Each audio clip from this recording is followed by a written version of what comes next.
जय हिंद साथियों, स्वागत है आपका अपने यूट्यूब चैनल अटेंडिंग दादर्स पर। दोस्तों आज की वीडियो में हम इंटरव्यू सीरीज़ स्टार्ट कर रहे हैं और इंटरव्यू सीरीज़ का मैं पहला वीडियो शूट करूँगा हमारे जो है कि मित्र सुनील मौर्य जी के साथ जिनका सिलेक्शन एसएससी जेईई 2023 के अकॉर्डिंग बीआरओ जेईई में हुआ है। सुनील जी सबसे पहले आपको सिलेक्शन की बहुत-बहुत शुभकामनाएँ। वीडियो को शूट करने का मेरा सिंपल सा एक ये वे रहेगा कि मैं मेरे साथ जुड़े हुए जितने भी कैंडिडेट्स हैं, मैं उनको कन्वे करना चाहूँगा कि किस तरीके से एक प्रॉपर स्ट्रैटेजी क्या होती है कि एक सिलेक्शंस के लिए जो जेईई के एस्पिरेंट्स होते हैं, किस तरीके से एक बेहतर स्ट्रैटेजी के साथ आखिर जो सेलेक्ट हो रहे हैं, उनमें क्या डिफरेंस हो रहा है, जो कहीं से करीब से रह कर के रह जा रहे हैं कहीं सिलेक्शंस में, उनमें ऐसी क्या गलतियाँ रह जा रही हैं, जिनको करेक्ट करने की ज़रूरत है। तो इस लहज़े से मेरा हमेशा से मैं सपोर्ट में रहा हूँ कि किस तरीके से कैंडिडेट्स की मदद की जाए और किस तरीके से अच्छा कंटेंट, अच्छी जानकारी इन तक पहुँचाई जाए। तो फिलहाल शुरुआत करेंगे इनसे। सबसे पहले आपसे मैं जानना चाहूँगा कि आपकी स्कूलिंग कैसे हुई और आपने किस तरीके से सबसे पहले आप अपनी स्कूलिंग के बारे में बताएँ? पहले तो मैं अपना परिचय बता दूँ। मेरा नाम सुनील कुमार मौर्य है। मेरा एसएससी 2022 में बीआरओ में सिलेक्शन हुआ है और मेरी कैमरे में है। स्कूलिंग जो था वो मैंने 2012 में हाई स्कूल किया, फिर 14 में मेरा इंटर हुआ, फिर मैंने डिप्लोमा के लिए बीटेक की तैयारी किया लेकिन बीटेक में नहीं हुआ। तो मैंने डिप्लोमा किया, डिप्लोमा के बाद मैंने तैयारी करते हुए बीटेक अपना कंप्लीट किया। डिप्लोमा आपने कहाँ से किया हुआ है? डिप्लोमा मैंने लखनऊ में किया है, गवर्नमेंट पॉलिटेक्निक लखनऊ से। जी, डिप्लोमा आपने गवर्नमेंट पॉलिटेक्निक लखनऊ से किया है। डिप्लोमा कब के पास आउट रहे हैं? मैं 2018 में पास आउट था डिप्लोमा। जी। अच्छा 2018 में डिप्लोमा होने के बाद क्या आपने कॉलेज के टाइम से ही जेईई की तैयारी करनी शुरू कर दी थी या आपको कैसे जेईई का आइडिया कहाँ से आया कि जेईई की तैयारी कब से करनी चाहिए या किस तरीके से आप जेईई की तैयारी में आए? जेईई का मैं कैमरे पे करें। डिप्लोमा का एडमिशन जब मैं करवा रहा था उसके पहले ही मेरे परिचय में रिलेटिव में जेईई की तैयारी कर रहे थे और मेरे कॉन्टेक्ट में एक लोग जेईई थे भी। जी, तो जिनसे बात-वात करने के बाद ही मुझे ब्रांच का आइडिया लगा क्या कैसे, वहीं से मैंने सिविल इंजीनियरिंग का चूज़ किया था। जी, फिर उसके बाद मेरा फाइनल मैंने फर्स्ट ईयर में तो नहीं किया, बट मैं फाइनल ईयर से थोड़ा एक्टिव हो गया था जी। जेईई की तैयारी के लिए। प्रिपरेशन को लेकर के कि क्या प एग्ज़ाम पैटर्न क्या होते हैं, सिलेबस क्या होता है, किन चीज़ों को पढ़ना होता है। तो बेसिक आपने अपनी जो जेईई का एग्ज़ाम होता है उसकी समझ आप अपने आप फाइनल ईयर से आप कहीं न कहीं उसकी तरफ फाइनल ईयर से मैंने स्टार्ट कर दी थी अपनी। और उसके बाद फिर डिप्लोमा के बाद फिर आपने कहीं कोचिंग जेईई की या फिर सेल्फ स्टडी की कैसे? मैंने फिर कोचिंग करने के लिए मैं दिल्ली चला गया क्योंकि वहाँ टाइम कम लेते थे। सिलेबस पूरा होने में जी। सिलेबस पूरा करने में टाइम कम लेते थे, तो मैं वहाँ चला गया। 6 से 8 या 9 महीने में कंप्लीट हो गया था मेरा पूरा सिलेबस। तो वहाँ मैं रहा नहीं, फिर मैं वहाँ से प्रयागराज चला आया और यहाँ से जो है अपनी बीटेक भी कंप्लीट उस समय स्टार्ट कर दिया था। बीटेक में एडमिशन ले लिया था और साथ में पेपर भी देते चले गए थे अपना। जी।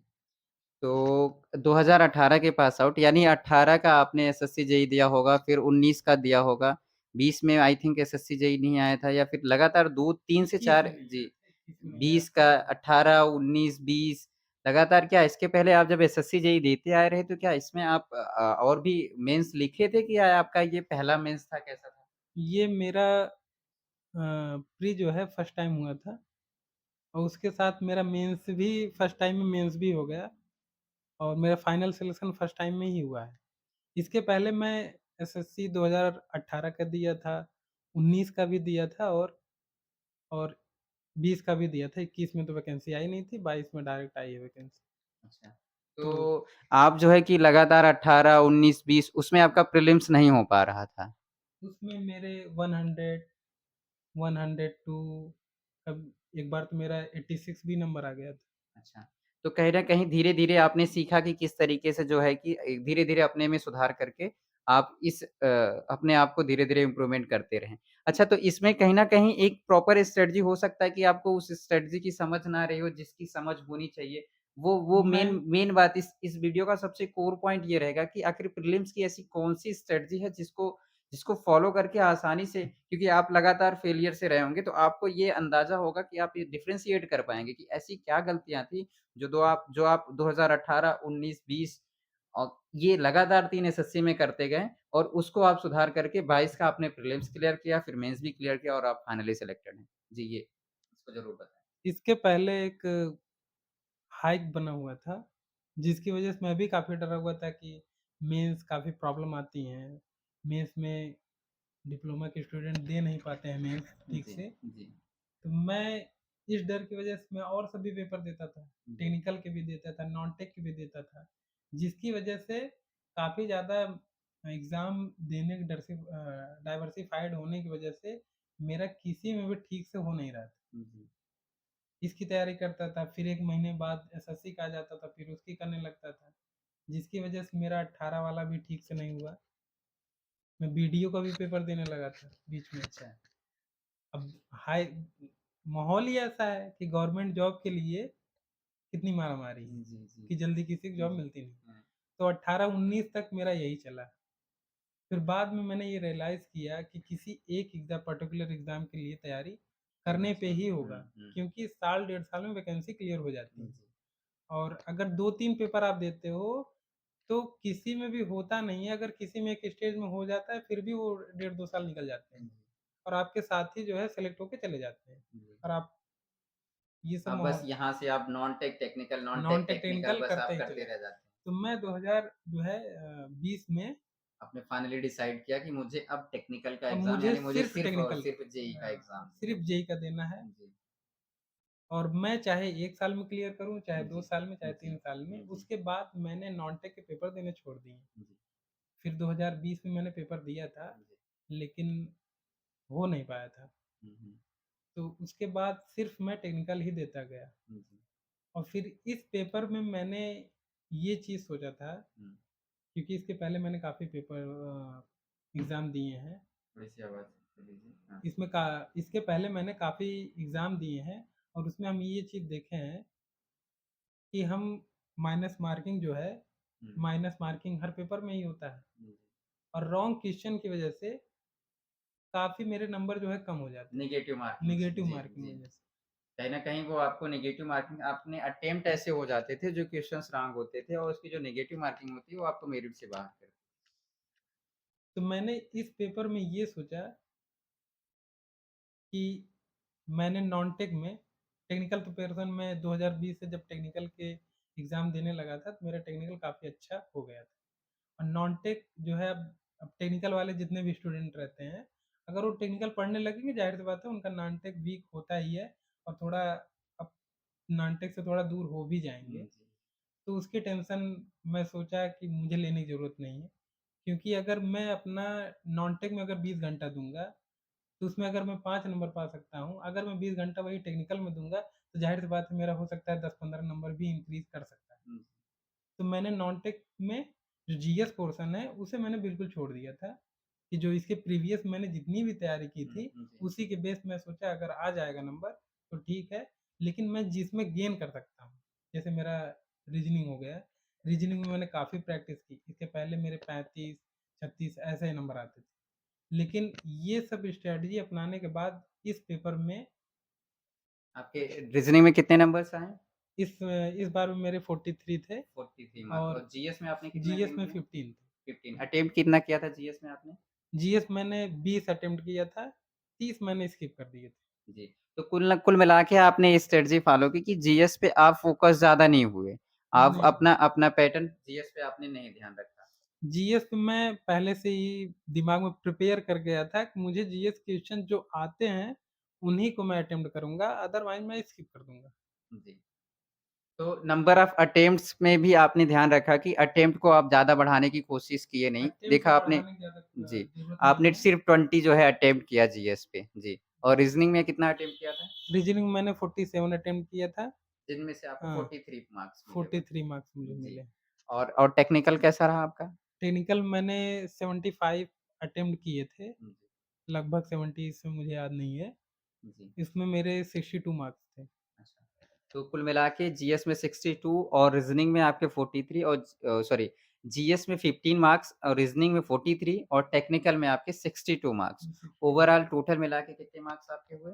ओवरऑल मेरा लग 120 के अप्रॉक्स? हाँ, जी, 120 के अप्रॉक्स था जी, और उसके बाद नॉर्मलाइज़ेशन के बाद मेरा फाइनल प्री में जो नंबर था जी। 125। जी।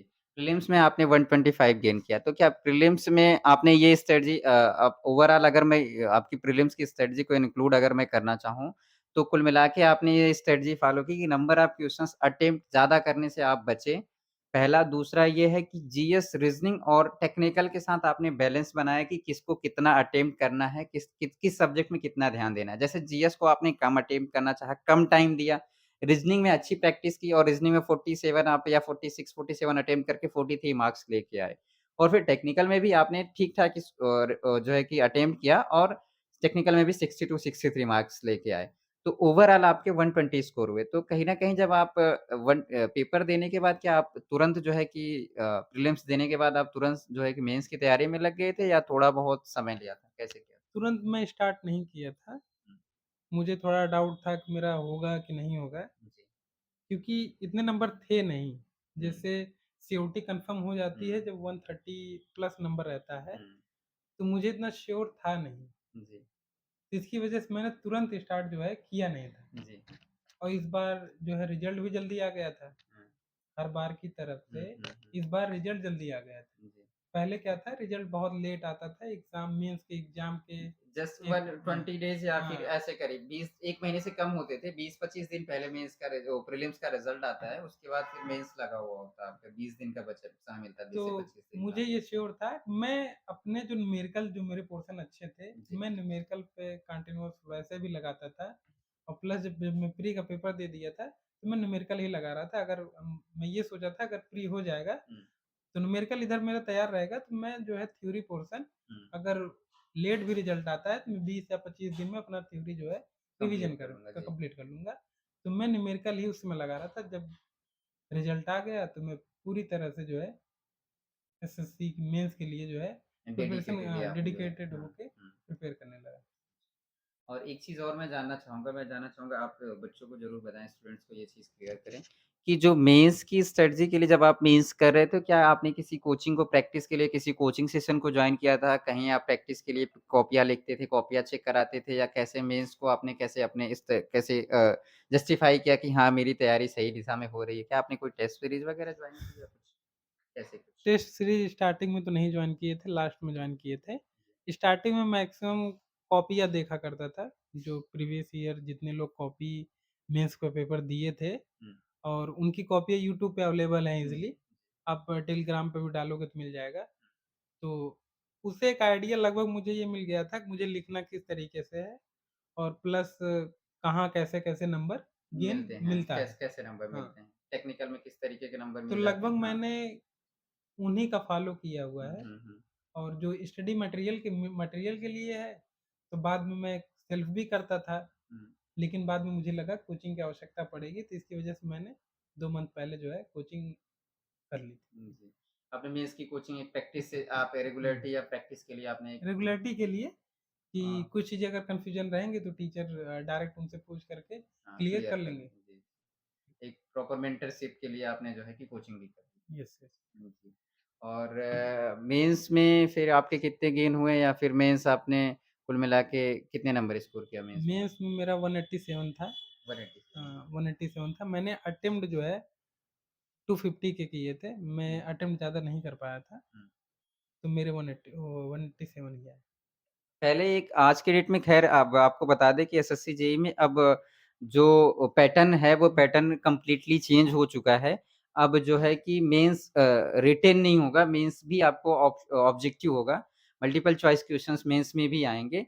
तो अब ख़ैर मेंस में रिटेन का तो ये अब जो एक था लैंग्वेज का बैरियर था, जो डिप्लोमा करने के वाला जो स्टूडेंट्स होता था, वो हमेशा डरता था कि कैसे मैं लैंग्वेज बैरियर्स को मैंने कैसे क्रॉस करूँ, मुझे हिंदी में लिखना है, इंग्लिश में लिखना है, तो बड़ा कन्फ्यूज़न होता था और बहुत डिलेमा में इसी से डरता था स्टूडेंट कि क्या मैं लैंग्वेज को इंग्लिश में लिख पाऊँगा, नहीं लिख पाऊँगा? तो ख़ैर आपने लैंग्वेज क्या चूज़ की थी? मैंने लैंग्वेज इंग्लिश चूज़ की थी, जी। क्योंकि मैं जब कोचिंग करता था दिल्ली में, तो वहाँ मैक्सिमम इंग्लिश में पढ़ाते थे हुँ, और लिखाते भी इंग्लिश में ही थे। हुँ, मुझे इंग्लिश का बहुत इश्यू स्टार्टिंग में ही था, तो उसके बाद लेकिन मैंने इतनी प्रैक्टिस कर ली थी हुँ, कोचिंग के टाइम पे हुँ, कि इंग्लिश का मुझे बहुत ज़्यादा इश्यू लगा लगा नहीं। और मैंने जो पेपर देखे थे टॉपर्स के, उसमें भी इंग्लिश के बहुत ज़्यादा इश्यू इसलिए वजह से नहीं थे कि उसमें मैक्सिमम फैक्ट जो है लिखने रहते हैं, हुँ। तो 1 लाइन में आप लिख सकते हो, उसमें बहुत ज़्यादा पैराग्राफ बना के लिखने तो थे नहीं, तो जिसकी वजह से कोई भी लिख सकता है, नॉर्मली अगर जो हिंदी से भी पढ़ा है, वो भी लिख सकता है। जी। कुल मिला के आप एक प्रॉपर स्ट्रैटेजी आपने स्ट्रैटेजी पे काम किया और ध्यान रखा कि कैसे जो है कि चीज़ों को बैलेंस करके कैसे जो है मैनेज जैसे प्रीलिम्स में आपने विशेष ध्यान रखा और प्रीलिम्स आपका क्लियर हुआ उसके साथ मेंस की भी आपने एक जो इंटरव्यू सीरीज़ जो यूट्यूब पे वीडियोज़ टॉपर्स के या फिर जो भी सेलेक्टेड कैंडिडेट्स हैं उनके वीडियोज़ की आपने हेल्प ली और उम्मीद करता हूँ कि इसी सिलसिले में इसी उद्देश्य के साथ ये वीडियो शूट हो रहा है और आपका भी वीडियो और बच्चों के लिए एक कहीं न कहीं एक एक सोर्स ऑफ मिलेगा कि किस तरीके से इन्फॉर्मेशन का एक सोर्स होगा और जिसमें वो एक प्रॉपर जो है आपकी बातों को वो फ़ॉलो करके एक जो है आगे तक अपनी जो है कि ड्रीम जॉब को पा पाएँगे। तो कुल मिला के आपके टोटल मार्क्स फाइनल कितने बने? आपकी पोस्ट क्या मिली हुई है? आप एक बार अपने से बता मेरा फाइनल जो मार्क्स बना था, हुँ, वो 313 नंबर बना था 313 जी। और मुझे बीआरओ जो है हुँ, डिपार्टमेंट मिला। मिला है और मेडिकल वगैरह सारे क्लियर हो चुके हैं, मेडिकल जॉइनिंग लेटर आपको मिल चुका है? मुझे जॉइनिंग लेटर भी मिल चुका, और मेरा कब मेडिकल कब जॉइन करने जा रहे हैं आप? मैं जॉइन करूँगा 15-15 अक्टूबर के बाद। जी, कुल मिला के आप एसएससी जेईई 2023 को भी पार्टिसिपेट होने जा रहे हैं और 2023 में भी आप प्री पार्टिसिपेट का करने मैं जा रहे हैं। पेपर दे कर ही जाऊँगा। प्री का पेपर मैं दे के जाऊँगा। तो क्या आप अभी सीपीडब्ल्यूडी की चाह रख रहे हैं क्या? देता रहूँगा, अगर मिल जाएगा तो अच्छी बात है, नहीं तो डिपार्टमेंट तो बेटर तो है ही। लोकेशन को छोड़ दिया जाए तो वैसे डिपार्टमेंट अच्छा है।